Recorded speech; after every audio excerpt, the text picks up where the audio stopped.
अस्सलाम वालेकुम dear student, क्या हाल चाल है। I hope all are good. आज हम चैप्टर नंबर 4 स्टार्ट करते हैं बच्चों। देखिए, कह रहा है कि मैट्रिक्स एंड डिटर्मिनेंट, ये हमने 9th क्लास में पढ़ा था। मैट्रिक्स एंड डिटर्मिनेंट, तो हम इसकी पहले थ्योरी रीड आउट करते हैं, क्योंकि अक्सर क्वेश्चन और शॉर्ट क्वेश्चन और क्या कहते हैं डेफिनेशन भी वो थ्योरी में से लाजमी आती है, तो हमें थ्योरी भी प्रिपेयर करनी चाहिए। तो चले स्टार्ट करते हैं। सबसे पहले तो हमारे पास मैट्रिक्स क्या होता है। तो मैट्रिक्स एक वर्ड है बच्चों, जो सबसे पहले किसने यूज़ किया था वो है आपके पास इंग्लिश मैथमेटिक्स, जेम्स टैप्टर और आर्थर क्ले ने।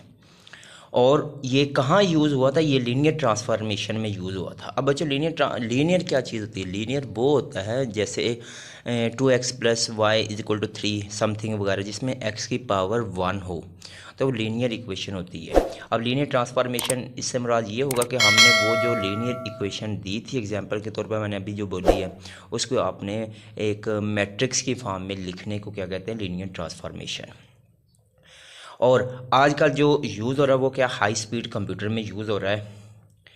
तो सबसे पहले वो कहता है कि बच्चों यहाँ पे देखिए अब, कि ये स्कीकोवा है और जर्मन मैथमेटिशियन है, लेबनीज़ है, इन्होंने क्या इंट्रोड्यूस कराया, ये है डिटर्मिनेंट। डिटर्मिनेंट इन्होंने इंट्रोड्यूस करवाया था। अब डेफिनेशन आ जाए बच्चों, रेक्टेंगल की डेफिनेशन क्या होती है। A rectangle array of a number include by a pair of bracket. Rectangle कहते हैं बच्चों मुस्ततील को, जो इस फॉर्म में होती है आपके पास। अ रेक्टेंगल अरे, अरे से मतलब अरेंजमेंट, हमने उनको अरेंज करना है। Of a number include by a pair of bracket, कभी वो ब्रैकेट की फॉर्म में देता है, कभी विदाउट ब्रैकेट की फॉर्म में देता है, तो वो आपके पास क्या कहलाता है, मैट्रिक्स कहलाता है। अब देखिए बच्चों, इसमें ये जो चीज़ होती है, ये होता है आपके पास रो, ये भी आपके पास, यानी कि इसमें 2 रो है। और कितने कॉलम है आपके पास, ये जो नीचे है बच्चों, ये होते हैं आपके पास कॉलम। तो ये कॉलम 1 है, ये कॉलम 2 है और कॉलम 3।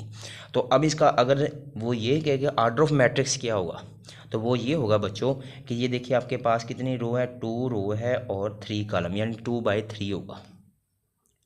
अब सेम यहाँ पे बच्चों ये चेक करें कितनी रोज़ है आपके पास, 1 2 3 4, यानी कि 4 रोज़ है। और कॉलम कितने हैं आपके पास बच्चों, 1 2 और 3। तो ये इसका क्या हो जाएगा, ऑर्डर ऑफ मैट्रिक्स होगा।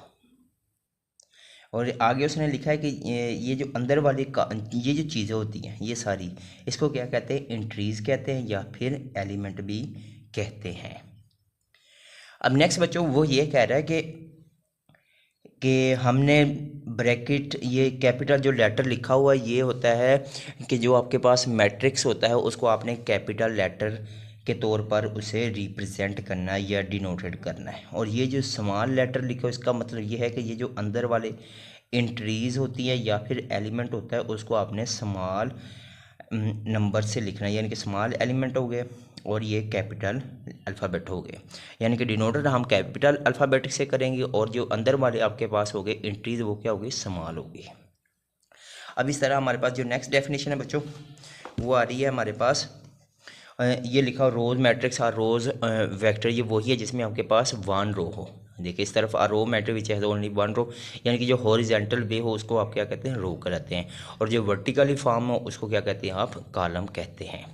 अब रिक्टेंगल क्या होता है बच्चों, रिक्टेंगल ये होता है कि m ≠ n, यानी कि रिक्टेंगल कुछ इस फॉर्म में होता है जिसमें आपके पास number of rows not equal to number of column हो। यहाँ पे डेफिनेशन भी, number of rows is not equal to number of column.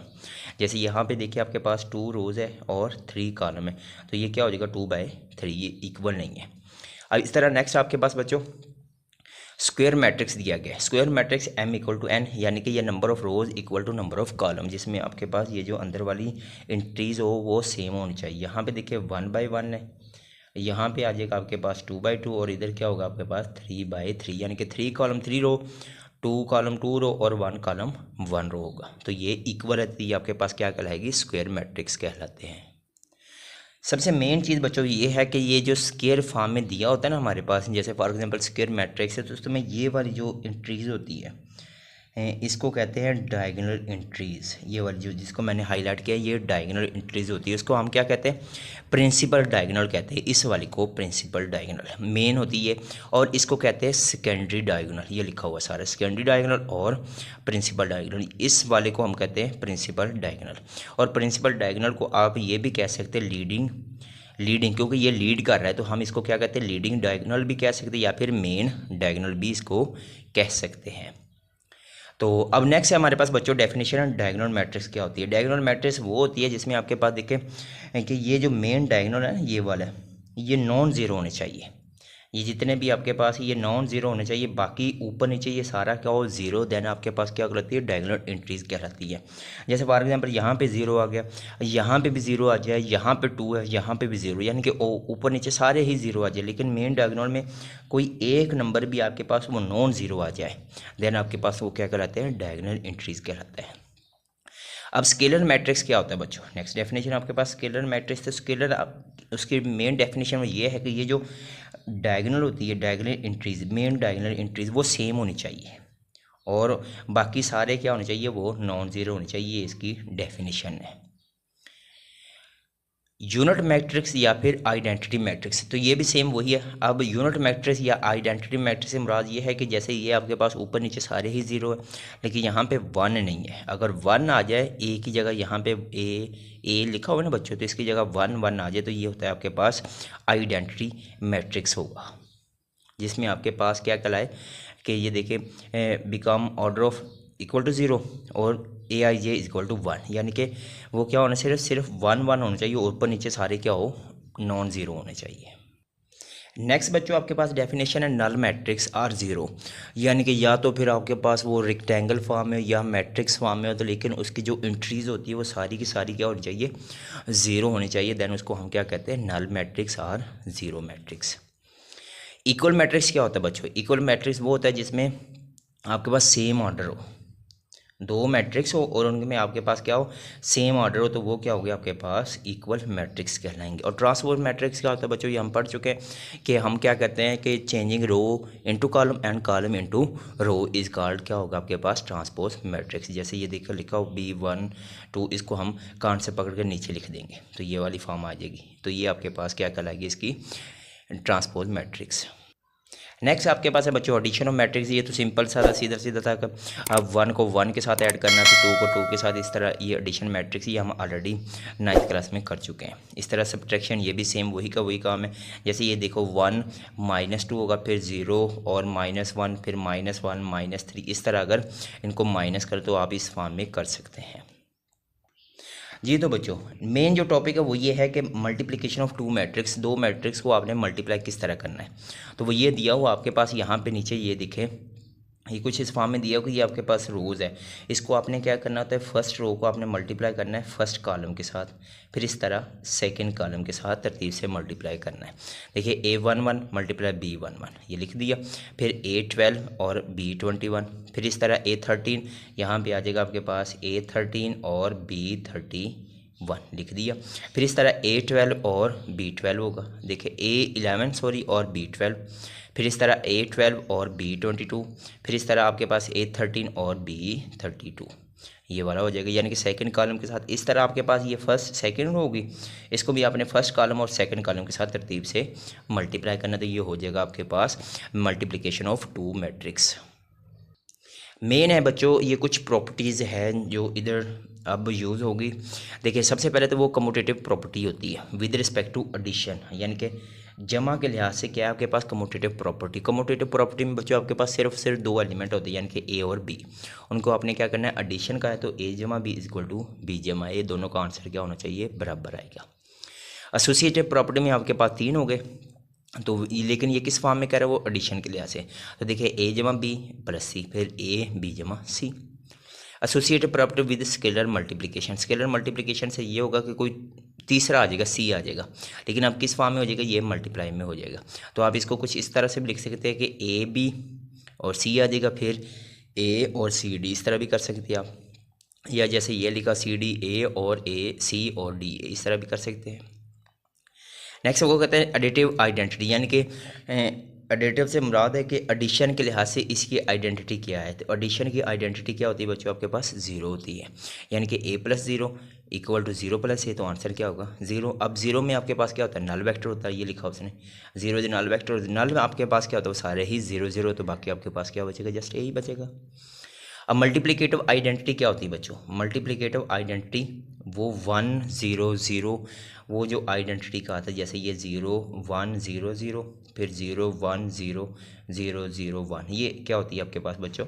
Identity होती है, मल्टीप्लिकेटिव आइडेंटिटी। तो अब जब इसको हम ए से मल्टीप्लाई करेंगे फिर ए को आइडेंटिटी से, तो वापस आपके पास वही का वही आंसर होगा। और आइडेंटिटी इसने लिख दी यहाँ पे यूनिट आइडेंटिटी है। Distributive property with respect to, अब मल्टीप्लिकेशन है, मल्टीप्लिकेशन के लिहाज से क्या आपके पास डिस्ट्रीब्यूटिव प्रॉपर्टी है बच्चों। वही क्या होता है कि सी को आपने मल्टीप्लाई करना है ए के साथ, फिर सी को आपने बी के साथ। अब यहाँ पे क्या है, वही कोई और अनदर दे दिया तो उसको भी आपने इस तरह multiplication with respect to addition भी होगा। एसोसिएटिव प्रॉपर्टी विद मल्टीप्लिकेशन, अब सिर्फ मल्टीप्लाई है। ये देखिए एसोसिएटिव प्रॉपर्टी है, ये लिखा हो associative property with respect to addition, तो एडिशन को हम रेज करके क्या लगा दें, मल्टीप्लाई, तो वही फॉर्म बन जाएगी। फिर लेफ्ट है आपके पास, यानी कि लेफ्ट साइड से हमने मल्टीप्लाई करना है, ए को बी के साथ और ए को सी के साथ। राइट डिस्ट्रीब्यूशन, तो राइट के लिहाज से हम मल्टीप्लाई करेंगे, फिर ए को सी के साथ और बी को सी के साथ।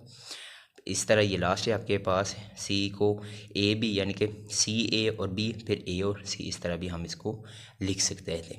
तो ये थी बच्चों इसकी कुछ थ्योरी वगैरह। अब हम इसकी एक्सरसाइज की तरफ मूव ऑन होते हैं। देखिए ये फर्स्ट टोटल आपके पास है क्वेश्चन बच्चों 7 क्वेश्चन इस एक्सरसाइज के, तो हम इसको तरतीब से सारे क्वेश्चन करते हैं। चले बच्चे अब हम एक्सरसाइज स्टार्ट करते हैं। देखिए क्वेश्चन नंबर 1 में उसने कहा है कि इफ़ ए, ये आपके पास ए गिवन है। अब ए में उसने ये कहा है कि ये जो अंदर वाले होते हैं ना, ब्रैकेट के अंदर वाले होते हैं बच्चों, ये इसके एलिमेंट होते हैं। अब उसने ये कहा कि ए तो होगा ही, आई और जे, आई से मुराद है आपके पास रो होगी और जे से आपके पास है मुराद कॉलम होगा। और ये नीचे उसने आर्डर बता दिया, कितना आर्डर होगा वो ये बता दिया कि इसमें आपके पास 3 रो होगी और 4 उसमें कॉलम होंगे, यानी कि 3 कितारे और 4 कॉलम, इसमें ये आर्डर बता दिया। ये उसने बता दिया कि ए तो आपके पास परमानेंट एलिमेंट है ही है, इसमें आई आपके पास रो होगी और जे आपके पास क्या होगा, कॉलम को मेंशन करेंगे। Show that I3 equal to A और AI4 इक्वल टू ए। अब I3 क्या होता है बच्चों? I3 होता है आइडेंटिटी होता है, जिसमें आपके पास 1 0 0 1 इस तरह के कुछ होता है, जिसमें आपके पास सिर्फ और सिर्फ ये जो डायगोनल होता है ये 1 एंट्रीज होते हैं, बाकी सारे क्या होते हैं, 0 होते हैं। तो ये है आपके पास आइडेंटिटी एलिमेंट, आइडेंटिटी मैट्रिक्स। अब देखिए I3 तो हमने लिख लिया यहाँ पे। अब आगे वो कहता है ए है, ए आपके पास यहाँ पे था ना, ये उसने मेंशन किया, तो हम लेट करते हैं, लेट ए। देखिए यहाँ पे ये स्मॉल ए, तो हम ये सब में स्मॉल ए पुट करेंगे। आई लिखा हो, आई के साथ जे, आई मुराद है फर्स्ट रो। देखिए 1 1 1 और 1, ये फर्स्ट रो है, ये सेकंड रो और ये थर्ड रो है। जे आपके पास है कॉलम बच्चों। अब कॉलम नीचे के होते हैं, ये देखिए 1 2 3 4, यानी कि 3 रोज़ है और 4 इसमें कॉलम है। I3 भी आ गया हमारे पास और A भी हमने लेट कर लिया। अब इन दोनों को क्या करना है, मल्टीप्लिकेशन करना, और आंसर क्या होगा आपके पास, A होगा। हम मल्टीप्लाई करके देखते हैं बच्चों, I3 और A। देखिए 1 को इससे मल्टीप्लाई करना, क्योंकि वो मल्टीप्लाई करने का तरीका ये होता है कि रो को आपने मल्टीप्लाई करना होता है कॉलम के साथ, कुछ इस तरह से होता है कि 1 को मल्टीप्लाई करें A1 1 से, तो आपके पास वैसे के वैसे ही होगा। फिर 0 को इससे और 0 को इससे, तो ये सारा क्या हो जाएगा, 0। फिर इस तरह आपने 1 को मल्टीप्लाई करना A12 से, A12 आ जाएगा। फिर 0 यहाँ भी 0 और यहाँ भी 0 हो जाएगा। फर्स्ट रो को आपने जितने कॉलम है बच्चों उन सब के साथ आपने मल्टीप्लाई करते जाना तरतीब से।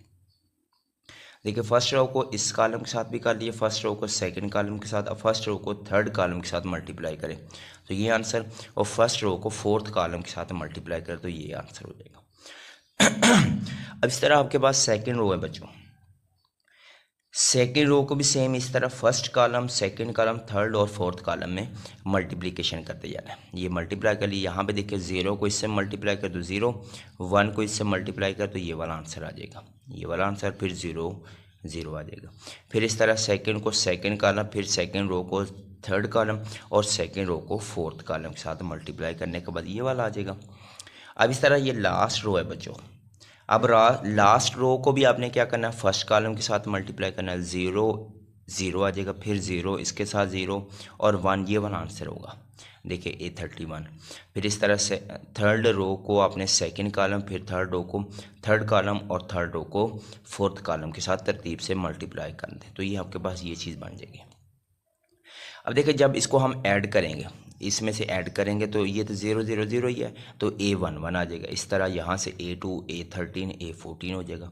इस तरह ये सारा लिखने के बाद आपके पास कुछ ये वाला बन जाएगा, और यही आपके पास क्या था बच्चों, वो A था जो हमने लेट किया था। So left hand side equal to right hand side होगी। सेकेंड पार्ट है हमारे पास बच्चों क्या है कि A को आपने मल्टीप्लाई करना किससे, I4 से, और आंसर क्या होना चाहिए, A आना चाहिए। देखिए A लिख लिया वही कॉलम, और I4 भी हमने लिख लिया। I4 से मुराद ये होगा कि अब इसमें 4 कितारें होंगी और 4 ही कॉलम होंगे। ये तो लेट किया था हमने, A कर लिया, और ये I4।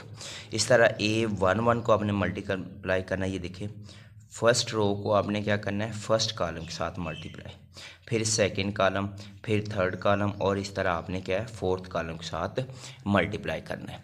अब A11 को इससे मल्टीप्लाई कर तो यही आंसर होगा। फिर बाकी सारे ही क्या हो गए, क्योंकि ये 0 0 तो बाकी सारे ही 0 हो गए। अब यहाँ से फिर आपने क्या है फर्स्ट रो को सेकंड कॉलम के साथ, तो A11 को 0 से मल्टीप्लाई कर तो 0 आ जाएगा। A12 को मल्टीप्लाई करें 1 से तो A12, बाकी सारे दोनों क्या हो जाएंगे 0। इसी तरह आपने क्या है फर्स्ट रो को थर्ड कॉलम के साथ, अब फर्स्ट रो को इसके साथ 0, ये भी 0, यहाँ पे 1 होगा, यानी कि A13 1 और नेक्स्ट क्या होगा 0। फिर इस तरह अब लास्ट कॉलम को मल्टीप्लाई करना फर्स्ट रो के साथ, ये यहाँ भी 0, ये भी 0, ये सारा 0, यानी कि ये पहले 3 0 और लास्ट भी आ जाएगा A14, तो क्या हो जाएगा फिर आपके पास बच्चों A14 आ जाएगा। इस तरह सेम वही काम कि सेकेंड रो को फर्स्ट सेकेंड थर्ड और फोर्थ कॉलम के साथ मल्टीप्लाई कर तो कुछ ये वाला आ जाएगा। लास्ट कॉलम में आपके रो है बच्चों, इसको भी आपने तरतीब से फर्स्ट सेकंड थर्ड और फोर्थ से मल्टीप्लाई करें तो ये वाला आंसर आ जाएगा। अब इन सब की कैलकुलेशन कर ले, तो कैलकुलेशन से मुराद यही होगा कि यहाँ से A1 होगा, बाकी सारे 0, इधर 12, इधर 13, इधर 14, राइट, इधर 21 22 23 24 होगा, ये वाला आ जाएगा। इधर 31 32 33 और 34 होगा, सेम यही आ जाएगा। और ये आपके पास क्या था बच्चों, ये वापस A ही होगा। सो हमें क्या चाहिए था, left hand side is equal to right hand side होगा। सेकेंड क्वेश्चन है बच्चों, A की वैल्यू दी है, B की और C की दी हुई है। ये हमने कुछ ये वाला फाइंड करना है, A minus B, B minus C, फिर A माइनस बी और माइनस सी, फिर इस तरह A माइनस और ब्रैकेट B माइनस सी। ये हमने 9th में गालबन पढ़े थे मैट्रिक्स वाले, तो वही काम है, सारा रिपीटेड हो रहा है। सबसे पहले देखिए A माइनस बी, A की वैल्यू लिख ले, माइनस B की, A माइनस बी, तो अब देखो 0 माइनस 2 लिख लिया मैंने, फिर -1 और -1 ये भी आ जाएगा, फिर 2 माइनस और माइनस क्या हो जाएगा प्लस, यानी कि ये माइनस और ये माइनस प्लस, तो 2 + 1, तो ये आंसर हो जाएगा। इस तरह सेकंड रो, और इधर भी आपके पास वही सेकंड रो, और इधर से आपके पास थर्ड रो, और ये थर्ड रो वही। सिंपली सी है इनकी सब्ट्रैक्शन, तो आपने वही कर लेना। अब इनको एडिंग कर ले तो आपके पास ये इसका क्या हो जाएगा, A माइनस बी का आंसर। सेकंड बच्चों आपने B माइनस सी फाइंड करना, तो B और C की वैल्यू लिख ले, तो B और C की वैल्यू लिख ले, वही B की वैल्यू C की वैल्यू, अब इनमें से माइनस कर दे तो आपके पास आंसर आ जाएगा ये वाला, सिंपल सा है। नेक्स्ट देखिए आपने थर्ड क्या फाइंड करना, A माइनस बी। पहले तो हम A की वैल्यू लिखेंगे, फिर B की, इन दोनों को माइनस करेंगे, जो आंसर आ जाएगा C में से माइनस कर देंगे। देखिए यहाँ पे लिख लिया मैंने, पहले A की और B की, और सेंटर में क्या है माइनस, बड़ी ब्रैकेट भी लगा दी मैंने, क्लोज कर दिया इनको, और ये C एक साइड पे, इन दोनों को माइनस कर तो ये आंसर आपके पास। अब इसमें से ना, इसमें से ये वाला माइनस करना है, ये लिख दिया मैंने, इसमें से ये वाला माइनस करेंगे तो ये आंसर आ जाएगा आपके पास। लास्ट पार्ट है बच्चों, इसमें देखिए आपके पास वो कहता है कि A माइनस और B माइनस सी, तो सबसे पहले तो हम B माइनस सी करेंगे, B और C की वैल्यू लिख ली, इन दोनों को माइनस कर दे तो ये आंसर हो जाएगा। अब इसमें से हमने ये चीज़ माइनस करनी है, तो ये देखिए ये वैल्यू सारी की सारी आ जाएगी ये वाली, और इन दोनों को हल किया तो ये आंसर। अब इसमें से ये वैल्यू माइनस कर दे तो ये आंसर हो जाएगा। देखिए 0 -1 तो -1 आ जाएगा। फिर इस तरह -1 और -1 तो -2, 2 -1 तो 1 आंसर आ जाएगा। सेम इस तरह वही काम है सारा। थर्ड पार्ट है बच्चों, third question, if A and B are square matrix, कि ए और बी आपके पास क्या एक स्क्वायर मैट्रिक्स है ऑफ द सेम ऑर्डर, एक जैसे ऑर्डर में। यानी कि ऑर्डर क्या होता है, वही जिसमें रो और कॉलम क्या हो सेम होनी चाहिए, यानी कि 2x2, 3x3 या 4x4 भी हो सकता है। Then explain why is general, तो ये जनरल क्यों, then explain why is general, general के लिहाज से हम इसको एक्सप्लेन करते हैं। देखिए a+b whole square equal to not equal to a² + 2ab + b²। अगर तो हम वैसे ओपन फार्मूला करें तो ये इसके इक्वल है, लेकिन उसने कहा जनरल है कि ये इक्वल नहीं, क्यों नहीं है।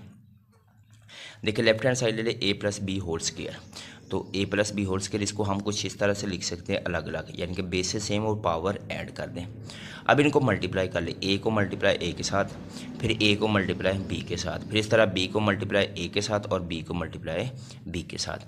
तो यहाँ से क्या हो जाएगा a का स्क्वायर, और इधर a b और b, a वैसे का वैसे और प्लस b का स्क्वायर। अब देखिए वो कह रहा है सिंस मैट्रिक्स मल्टीप्लिकेशन, जब हम मैट्रिक्स में मल्टीप्लाई करते हैं तो ये इक्वल नहीं होता। ओवरऑल वैसे इक्वल है लेकिन ये मैट्रिक्स में इक्वल नहीं होता। सो ये देन इसको हम क्या करते, इस तरह नहीं लिख सकते कि 2ab, इस तरह हम नहीं लिख सकते।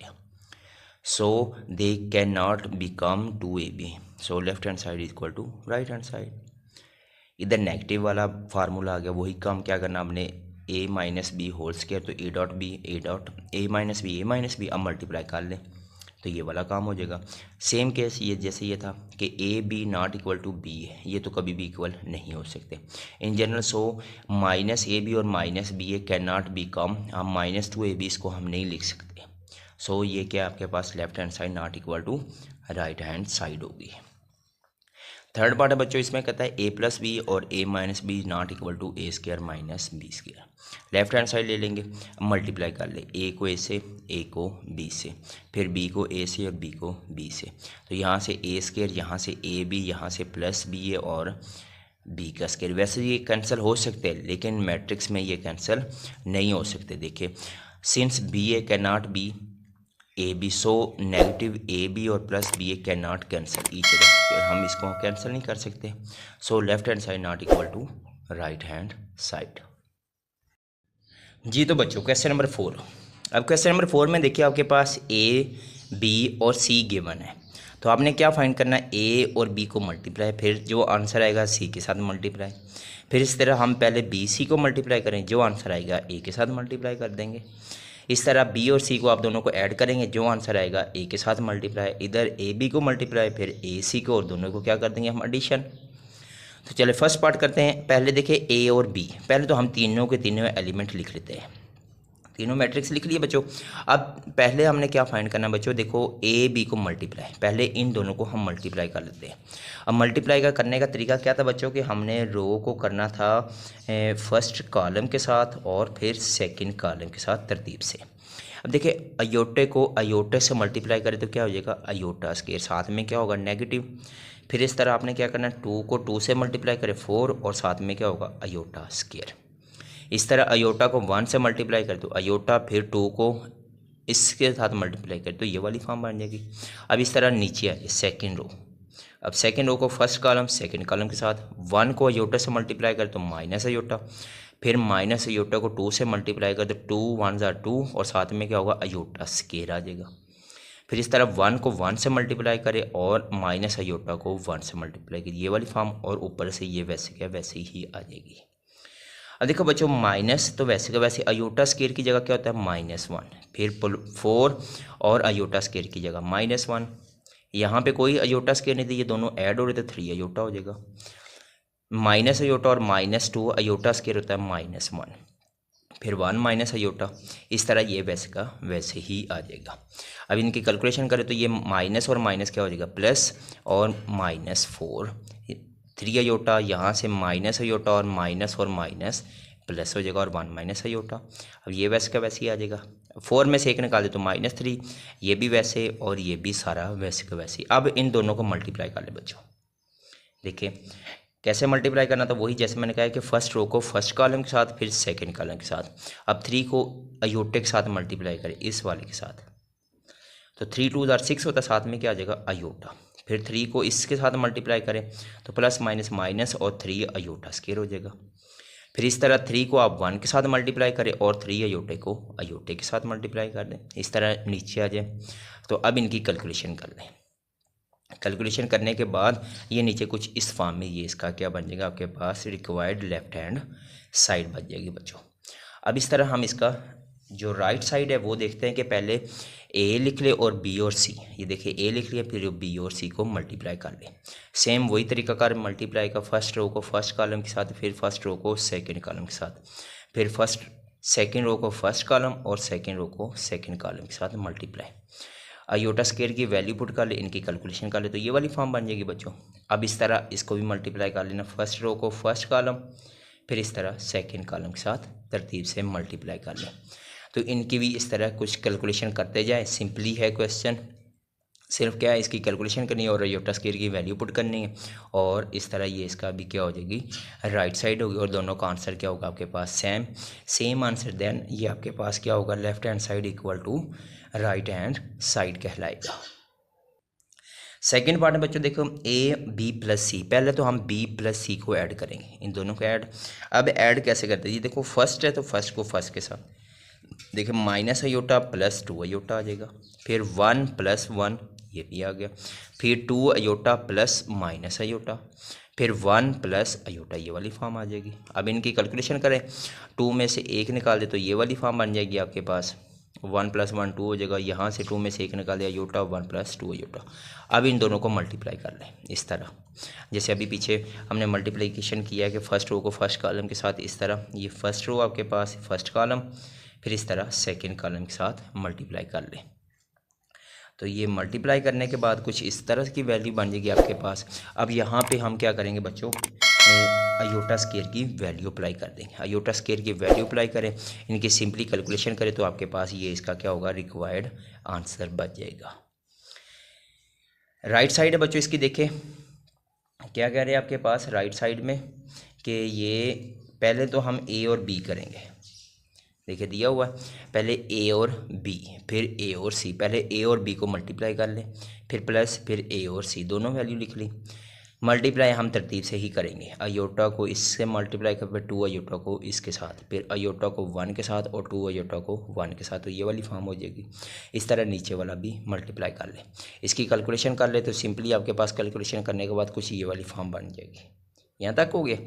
अब देखिए यहाँ से क्या था आपके पास बच्चों, ए सी को भी इस तरह आपने मल्टीप्लाई कर लेना है, तो इसकी भी फॉर्म आपके पास ये वाली बन जाएगी। अब दोनों को क्या करना है बच्चों, आपने ऐड करना है, यानी कि -3 + 0, फिर 3 अयोटा प्लस 1 अयोटा -2 ये वाली लिख ली, फिर 2 माइनस अयोटा प्लस 2 अयोटा -1 हो जाएगा, फिर 1 माइनस अयोटा प्लस 2 ये वाली फॉर्म बन जाएगी। अब यहाँ से -3 होगा, यहाँ से 4 अयोटा -2 हो जाएगा, और इधर से देखिए आपके पास क्या होगा, ये 2 में से 1 निकाल देंगे 1 आ जाएगा, और 2 अयोटा में से 1 अयोटा, तो ये वाली फॉर्म, तो 2 + 1 3 माइनस अयोटा, तो ये वाली फॉर्म देखें दोनों आंसर क्या है, सेम है, तो यही आपके पास रिक्वायर्ड आंसर था।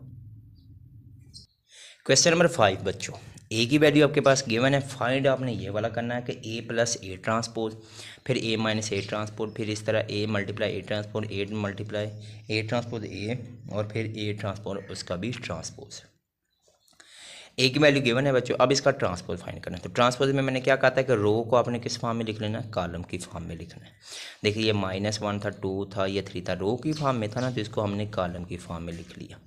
ये 1 0 2 ये भी रो की फॉर्म में था, इसको भी आपने कॉलम की फॉर्म में, फिर -3 5 3 ये रो की फॉर्म में, तो इसको भी आपने कॉलम की फॉर्म में लिख लिया। पहला क्या फाइंड करना, A + A ट्रांसपोज। अब देखिए A + A ट्रांसपोज, A की वैल्यू और A ट्रांसपोज दोनों की वैल्यू आ गई। अब दोनों को कर देना हमने ऐड, यानी कि -1 तो 2 आ जाएगा, फिर 2 + 1 3, फिर 3 + -3 तो 0 आ जाएगा। फिर इस तरह 1 + 2 3 होगा। फिर सेम ये सारा कैलकुलेशन करने के बाद आपके पास ये रिक्वायर्ड आंसर हो जाएगा। यहाँ से हमने क्या करना है, माइनस करना है ए की वैल्यू माइनस ए ट्रांसपो वैल्यू के लिए। तो वो क्या थे, दोनों वैल्यू तो लिख ली, अब दोनों को क्या करना है, माइनस करना है। देखिए -1 माइनस और माइनस प्लस हो जाएगा, तो +1 और -1 तो 0 आ जाएगा। फिर 2 -1 तो 1। फिर इस तरह 3 माइनस, ये माइनस और माइनस प्लस, 3 माइनस और माइनस क्या होगा, प्लस। तो 3 + 3 कितना होता है, 6। तो यहाँ पे 6 आ जाएगा। फिर इस तरह 1 - 2 तो -1। फिर इस तरह 0, ये भी 0 आ जाएगा। फिर 2 - 5 तो -3। फिर इस तरह ये सारा कैलकुलेशन करने के बाद ये इसका रिक्वायर्ड आंसर। नेक्स्ट देखिए बच्चों, वो कह रहे हैं मल्टीप्लाई करना। अब ए को ए ट्रांसपोज के साथ मल्टीप्लाई, ए की वैल्यू ट्रांसपोज की वैल्यू। देखो -1 को 1 से मल्टीप्लाई करें, माइनस और माइनस प्लस तो 1 आंसर। फिर 2 को मल्टीप्लाई करें आप 2 के साथ तो 4। फिर 3 को मल्टीप्लाई करें आप 3 के साथ तो 9। क्योंकि हम कुछ इस तरह से करते हैं ना कि ये फर्स्ट रो को आपने मल्टीप्लाई करना है फर्स्ट कॉलम, फिर इस तरह सेकंड कॉलम, और फिर इस तरह थर्ड कॉलम के साथ आपने तरतीब से मल्टीप्लाई करना है। तो ये फर्स्ट कॉलम के साथ मल्टीप्लाई होगा, आप सेकंड के साथ -1 को मल्टीप्लाई करें 1 के साथ तो -1।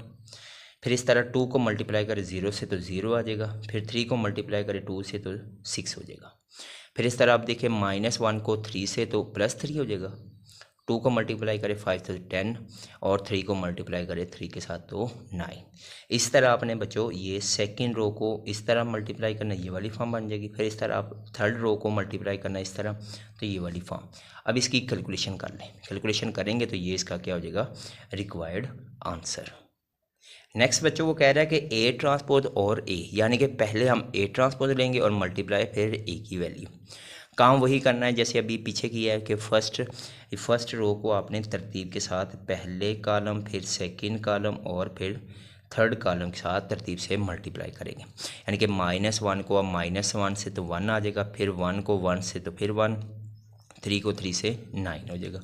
फिर इस तरह -1 को 2 से तो -2, फिर 1 को 0 से 0, फिर -3 को 5 से तो 15। फिर इस तरह -1 को 3 से तो ये आ जाएगा, फिर 1 को 2 से और 3 को 3 से, तो ये वाला रिक्वायर्ड आंसर। इस तरह आपके पास बच्चों क्या है, सेकंड रो है, उसको भी आपने तरतीब के साथ इस तरह, और फिर इस तरह आपके पास थर्ड रो है बच्चों, उसको भी आपने तरतीब के साथ मल्टीप्लाई करना, तो ये वाली फॉर्म बन जाएगी। अब इनकी कैलकुलेशन करें तो ये आपके पास रिक्वायर्ड आंसर होगा। लास्ट जो इसका वो कह रहा है कि ए ट्रांसपोज और उसका फिर से ट्रांसपोज। देखिए ए वैल्यू तो ले ली हमने, अब इसका ट्रांसपोज ले। ट्रांसपोज क्या होता है बच्चों, वही मैंने जो कहा है कि आपने रो को कॉलम में लिखना है, यानी कि ये -1 2 और 3 रो है, तो इसको आपने कॉलम की फॉर्म में लिखना है, नीचे लिखना है, तो ये वाली फॉर्म बन जाएगी। इस तरह 1 0 2 को भी आपने नीचे की फॉर्म, फिर -3 और 5 और 3 को भी आपने नीचे वाली की फॉर्म। अब इसका फिर से ट्रांसपोज लेना है, क्योंकि अगेन ट्रांसपोज का ट्रांसपोज, तो इसका फिर से ट्रांसपोज ले, तो वापस आंसर वही बन जाएगा, कौन सा, जो हमने शुरू में लेट किया था। तो ये क्या हो जाएगा, ए ट्रांसपोज उसका फिर से ट्रांसपोज, तो वो आपके पास किसके इक्वल होगा, ए के इक्वल कहलाएगा। सेकंड लास्ट है क्वेश्चन बच्चों, देखिए question number 6। Solve the matrix equation a² - 5a + 4i -x = 0। आपके पास a की वैल्यू है। अगर हम इनको ये जो -x, इसको -x को उठा के हम उधर ले जाए तो इधर जाके ये क्या हो जाएगा, प्लस हो जाएगा, तो कुछ ये वाली वैल्यू बन जाएगी। इसको हम इक्वेशन 1 का नाम देंगे। अब देखिए आपके पास सिर्फ और सिर्फ a है, तो अब हम क्या करेंगे बच्चों कि सबसे पहले तो हम a² फाइंड करेंगे। अब a² के लिए कैसे फाइंड होगा कि a² फाइंड करने के लिए हम a को a से ही मल्टीप्लाई करेंगे, यानी कि इसी से ही मल्टीप्लाई कर लेंगे, ये a और फिर से a की वैल्यू आ जाएगी। अब दोनों को मल्टीप्लाई कर लें, काम वही है कि फर्स्ट रो को फर्स्ट कॉलम, फिर सेकंड और थर्ड कॉलम के साथ मल्टीप्लाई कर ले, फिर सेकंड रो को फर्स्ट सेकंड थर्ड के साथ, फिर थर्ड रो को फर्स्ट सेकंड और थर्ड के साथ मल्टीप्लाई कर लें। इसकी कैलकुलेशन करें तो a² ये वाला हो जाएगा। देखिए a² हो गया आपके पास फाइंड। अब नेक्स्ट आपके पास -5 है, यानी कि a को आपने मल्टीप्लाई कर लेना किससे, -5 से। देखिए -5a मालूम करें तो -5 लिख लिया, यहाँ a की वैल्यू लिख लें। अब -5 को सबके साथ मल्टीप्लाई कर ले तरतीब से, यहाँ पे 10 हो जाएगा, यहाँ पे 0, यहाँ पे -5 होगा। दिखे। फिर यहाँ पे 10, यहाँ पे -5, यहाँ से 15 हो जाएगा।